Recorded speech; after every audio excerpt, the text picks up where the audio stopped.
మిత్రులారా నమస్తే, నేను మీ ప్రసాదమూర్తి. బెంగాల్లో ఈసారి ఏం జరుగుతుంది, ఇదే అందరి ఉత్కంఠ. కేరళలో ఏం జరుగుతుంది, తమిళనాడులో ఏం జరుగుతుంది అనేది పెద్దగా ఎవరో అంత ఆసక్తి చూపించడం లేదు. ఎందుకంటే అక్కడ బీజేపీ పాగా వేయడానికి ఆ రెండు రాష్ట్రాల్లో అవకాశం లేదు. వస్తే గిస్తే ఇండియా కూటమి వాళ్ళే అటో ఇటో వస్తారు. సరే, వెస్ట్ బెంగాల్లో మాత్రం ఈసారి ఏం జరుగుతుందని మిత్రులు కూడా ఫోన్లు చేస్తూ ఉంటారు. నేనేదో అక్కడికి వెళ్ళి గ్రౌండ్ రిపోర్ట్స్ ఏదో చూస్తున్నట్టు. అందరూ సోషల్ మీడియాలో ముఖ్యంగా క్రెడిబిలిటీ ఉన్నటువంటి ఇండిపెండెంట్ జర్నలిస్టులు చెప్పేటటువంటి న్యూస్ సర్వే ఆధారంగానే మనం మాట్లాడుకుంటాం కదా.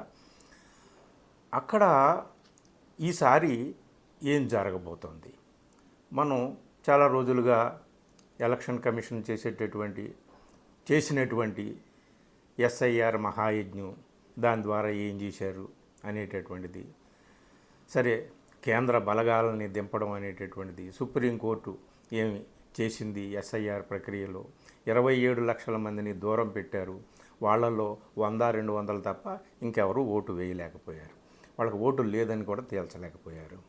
సో మహిళా వందన శక్తి, నారీ శక్తికి వందనం అని చెప్పేసి ఎన్నికల టైంలోనే బిల్లు తీసుకురావడము, ఈ తతంగం అంతా చూసాం. అనేక రకాలుగా కూడా ఇక మీ గోధి మీడియా ఉండనే ఉంది. అనేక రకాలుగా వాళ్ళు ప్రయత్నాలు చేశారండి. ఇదంతా కాదు, అక్యురేట్గా నంబర్స్ ఏం చెప్తున్నాయి అనేది ఈ వీడియోలో మీకు నేను చెప్తా.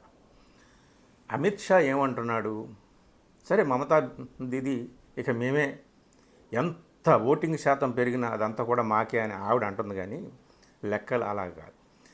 అమిత్ షా అంటుంది ఏమిటా అంటే, మొదటి విడత పోలింగ్లో జరిగినటువంటి 152 స్థానాలకి మాకు 110 వస్తాయి అని చెప్తున్నాడండి.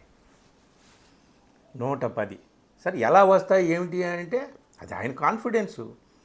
వాళ్ళకి ఏ ఫేజ్లో ఎన్ని రావాలో, ఏ నియోజకవర్గాల్లో ఎన్ని సీట్లు రావాలో, ఏ నియోజకవర్గంలో ఎంత ఆధిక్యత రావాలో అంతా వాళ్ళు అనుకున్నట్టుగానే జరుగుతుంది. ఎందుకంటే ఆ రచనా తంత్రం అంతా కూడా వాళ్ళకి తెలుసు, ఆ నేర్పు అంతా కూడా వాళ్ళకి ఉంది. అంతేకాదు యంత్రాంగం కూడా వాళ్ళకి దోహదపడుతుంది. ఇవన్నీ కూడా పక్కన పెడితే అసలు ఎలా సాధ్యం, 110 సీట్లు నిజంగా వచ్చాయి అనుకోండి, ఎవరికి 152 కదా ఫస్ట్ ఫేజ్లో, 110 అంటే లాస్ట్ టైం ఎన్ని వచ్చాయి, లాస్ట్ టైము 294 గాను 77 మాత్రమే బీజేపీకి వచ్చాయి. 213, 215 దగ్గర టీఎంసీకి వచ్చాయి. 0 ఎటు లెఫ్ట్ అండ్ కాంగ్రెస్. సరే, ఇప్పుడు ఒకసారి వెనక్కి కూడా వెళ్దాం. కానీ లాస్ట్ టైం జరిగినటువంటి ఈ ఫస్ట్ ఫేజ్లో జరిగిన 152లో లాస్ట్ టైం వచ్చినటువంటి 77 స్థానాల్లో బీజేపీకి ఇప్పుడు జరిగిన 152 స్థానాల్లో ఎన్ని వచ్చాయి, 59 వచ్చాయి. 59 స్థానాలు ఆల్రెడీ వచ్చేసాయి అన్నమాట. ఇంకా ఎన్ని రావాలి, ఇక 18 రావాలి, అంటే 77 వస్తే. ఇప్పుడు ప్రభుత్వాన్ని ఏర్పాటు చేయడానికి ఎంత కావాలి, అవుట్ ఆఫ్ 294 148 సీట్స్ కావాలి ఎవరు ప్రభుత్వాన్ని ఏర్పాటు చేయాలన్నా. అంటే ఇంకా 77కి ఇంకొక 70 స్థానాలు కావాలండి. ఎవరికి, ఏలిన వారికి. ఎవరు ఏలినవారు అంటే తెలుసు కదా, బీజేపీకి. సో ఇప్పుడు జరగబోయే 142 స్థానాలు చాలా కీలకము. అందులో 40 స్థానాలు టగ్ ఆఫ్ వార్గా ఉన్నాయి, నెక్ అండ్ నెక్ ఫైట్ ఉన్నాయి. అంటే 2000, 3000 తక్కువ మార్జిన్తో గెలిచినటువంటి స్థానాలు కొన్ని ఉన్నాయి. కాబట్టి అక్కడ ఏం జరుగుతుంది ఏమిటి అనేటటువంటిది ఒకటి. సో ఇప్పుడు ఒకవేళ ఈ సెకండ్ ఫేజ్లో జరిగినటువంటి 142 స్థానాలు మిగిలాయి కదా, ఇంకా ఆ 142 స్థానాల్లో ఇంకొక 10-20 వచ్చినాయి అనుకోండి బీజేపీకి, మమతా బెనర్జీ కటాకటిగా హోరాహోరీగా పోటీ చేసిన కటాకటి మార్జిన్తో ప్రభుత్వాన్ని ఏర్పాటు చేసిన అంత తేలికగా అక్కడ ప్రభుత్వాన్ని నిలబెట్టుకోవడం మమతా బెనర్జీకి సాధ్యమయ్యేటటువంటి విషయం కాదు. కాబట్టి పార్టీని నెట్ట నిలువున చీల్చేసేటటువంటి యంత్రాంగం, తంత్రాంగం, మంత్రాంగం అంతా కూడా బీజేపీ వారికి తెలుసు. కాబట్టి అది ఏం జరుగుతుంది ఏమిటి అనేది. అందుకనే బీజేపీ మమతా చుట్టూ అనేక రకాలుగా ఉచ్చు బిగించింది. ఇంకొకటి, అసలు లాస్ట్ 3 ఎలక్షన్స్లో ఏం జరిగింది అనేటటువంటిది విచిత్రమైనటువంటి ఒక లెక్క మీకు చెప్తా. మమతా బెనర్జీ సీట్లు ఎక్కడా తగ్గలేదు. ఓట్ షేర్ పెరుగుకుంటూ వచ్చింది, సీట్ షేరింగ్ పెరుగుకుంటూ వచ్చింది, బీజేపీ కూడా పెరుగుతూ వచ్చింది. ఫర్ ఎగ్జాంపుల్ 2011లో కదండి మమతా బెనర్జీ వచ్చింది.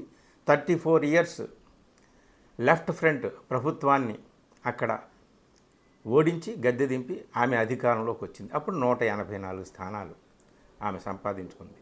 తర్వాత 2016లో తర్వాత ఎన్ని వచ్చాయి?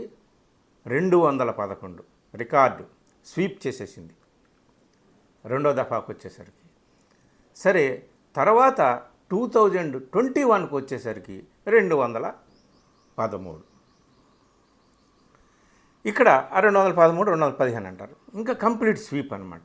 మరి బీజేపీకి 2011లో 0, 2011లో 0, 2016లో 3, 10% మాత్రం ఓట్ షేర్ అక్కడ వచ్చింది బీజేపీకి 2016లో. 21కి వచ్చేసరికి 77 సీట్లు వచ్చాయి, 38 ఓట్ షేర్ 38%. అంటే 10% నుంచి మరో 28% బీజేపీ ఓట్ షేర్ పెరిగిందనమాట. కానీ మమతా బెనర్జీ ఓట్ షేర్ తగ్గలేదు, మమతా బెనర్జీ సీట్ షేర్ తగ్గలేదు, అవి పెరుగుతూ వచ్చినాయి. మరి ఎక్కడి నుంచి బీజేపీకి వచ్చాయి అంటే సిపిఎం, కాంగ్రెస్. సిపిఎంకి మీకు నేను చెప్తాను, 2011లో 40 వచ్చినాయి, 2016లో 26 వచ్చినాయి, 2021లో 0. అలాగే కాంగ్రెస్ పెర్ఫార్మెన్సు 2011లో 42 వస్తే 2016లో 44 వస్తే 2021 వచ్చేసరికి 0, గ్రౌండ్ క్లియర్. సో బీజేపీకి వచ్చినటువంటి సీట్లు, ఎవరి సీట్లు వచ్చాయి? మమతా బెనర్జీ సీట్లు రాలే. సిపిఎం కమ్యూనిస్టులు అలాగే కాంగ్రెస్ సీట్లన్నీ కూడా ఖాళీ చేసింది.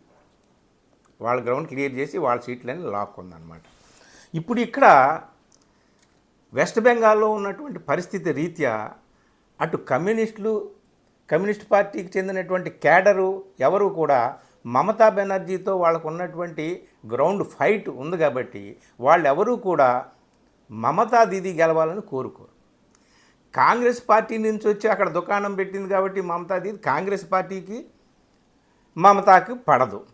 సో కాంగ్రెస్ పార్టీ కార్యకర్తలు తాము పోయినా పర్వాలేదు, కమ్యూనిస్ట్ పార్టీ కార్యకర్తలు తాము పోయినా పర్వాలేదు, మమతా గెలవకూడదు అనేటటువంటి కక్షతో అక్కడ ఉంటారని చెప్పేసి మనకు ఉన్నటువంటి ground reality, ground reports. So ఇప్పుడు ఇక వాళ్ళకైతే సీట్లు లేవు. వాళ్ళ దగ్గర నుంచి బీజేపీ కొట్టడానికి ఇంకేమీ మిగలలేదు. కమ్యూనిస్టుల దగ్గర కార్యకర్తలు మిగిలేరు, ఇంకా కొద్దో గొప్ప మిగిలితే అది కూడా ఇటు రప్పించుకోవచ్చు. కొడితే గిడితే మమతా బెనర్జీ టీఎంసీ పార్టీకి చెందినటువంటి ఓట్ షేర్ని గండి కొట్టాలి, అప్పుడు కానీ బీజేపీకి గెలవడానికి అవకాశం ఉండదు. సో ఇప్పుడు లెక్క క్లియర్గా తెలిసింది కదండి, గత 3 సంవత్సరాలుగా జరిగినటువంటి పరిణామం ఏమిటనేటటువంటిది. అంటే ఇక్కడ 0లో ఉన్నటువంటి బీజేపీ 2016కి వచ్చేసరికి 11లో 0లో ఉన్నటువంటిది 2016కి వచ్చేసరికి 10% పెంచుకొని 21కి వచ్చేసరికి 38% పెంచుకొని ఇప్పుడు కానీ ఇంకొక 10% కానీ మమతా బెనర్జీ దగ్గర నుంచి లాగి తమ ఓట్ షేర్ పెంచుకుంటే మమతా దీదీకి కష్టం. సో ఒకవేళ నెక్ అండ్ నెక్ ఫైట్ వచ్చిందనుకోండి, నెక్ అండ్ నెక్ ఫైట్ అంటే అటు సమానం ఇటు సమానం, వాళ్ళకు ఒక 140 వీళ్ళకు ఒక 140 వచ్చి అనుకోని రీతిలో కాంగ్రెస్కి కమ్యూనిస్టులకి ఏమన్నా 10-12 సీట్లు వచ్చాయనుకోండి, అప్పుడు వాళ్ళు ఎవరికి సపోర్ట్ చేస్తారు ఏమిటి అనేటటువంటిది అది దేశ రాజకీయాలకు సంబంధించినటువంటిది, ప్రతిపక్ష ఐక్యతకు సంబంధించినటువంటిది. వాళ్ళు ఏమి నిర్ణయాలు తీసుకుంటారో అది మనం చెప్పలేం. కానీ ఇక్కడ మమతా బెనర్జీకి చెందినటువంటి ఓట్ షేర్ని గండి కొడితే తప్ప, మమతా బెనర్జీకి ఉన్నటువంటి మద్దతును గండి కొడితే తప్ప బీజేపీ గెలవడానికి అవకాశం లేదు. కానీ అమిత్ షా ఏమంటున్నాడంటే 5 తారీఖు మమతా దీదీకా సూపడా సాఫ్, అంటే కంప్లీట్ స్వీప్ చేసేస్తాం, మమతా దీదీని ఊడ్చి అవతల పాడేస్తాం, మేమే స్వీప్ చేస్తాం అనేటటువంటి ధీమాను ఆయన వ్యక్తం చేస్తున్నాడు.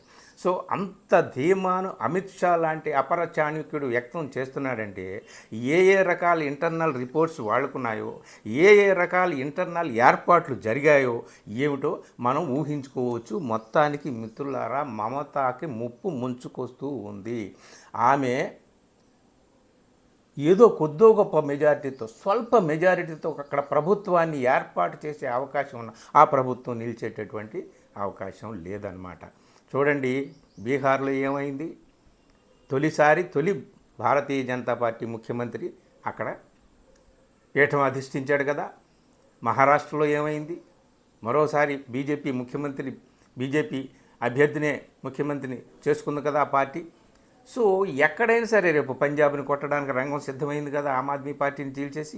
ఏ విధంగా చూసుకున్నా సరే వన్ నేషన్ వన్ ఎలక్షన్ కాదు, వన్ నేషన్ వన్ పార్టీ అనేటటువంటి లక్ష్యంతో ముందుకు కదులుతున్నటువంటి బీజేపీ వారు ఇప్పుడు బెంగాల్లో ఏం చేయబోతున్నారు అనేటటువంటిదే కీలకం. ఎటు నుంచి ఏ విధంగా చూసినా సరే మమతా బెనర్జీకి ప్రమాదం అనేటటువంటిది పొంచి ఉంది. అక్కడ దేశవ్యాప్తంగా మిత్రులు ఉన్నప్పటికీ కాంగ్రెస్ కమ్యూనిస్టులు ఇతర చోట్ల మిత్రులు అయినప్పటికీ అక్కడ మాత్రం మిత్రులు కాదు, శత్రువులే. సో ఎటు చూసినా శత్రువులతో దిగ్బంధంలో ఉన్నటువంటి మమత ఇప్పుడు నెగ్గుకొస్తే అదొక చరిత్ర అవుతుంది, దేశ రాజకీయాలని మలుపు తిప్పేటటువంటి చరిత్ర అవుతుంది. కానీ అలాంటి వాతావరణం అయితే ఏమి కనిపించడం లేదు.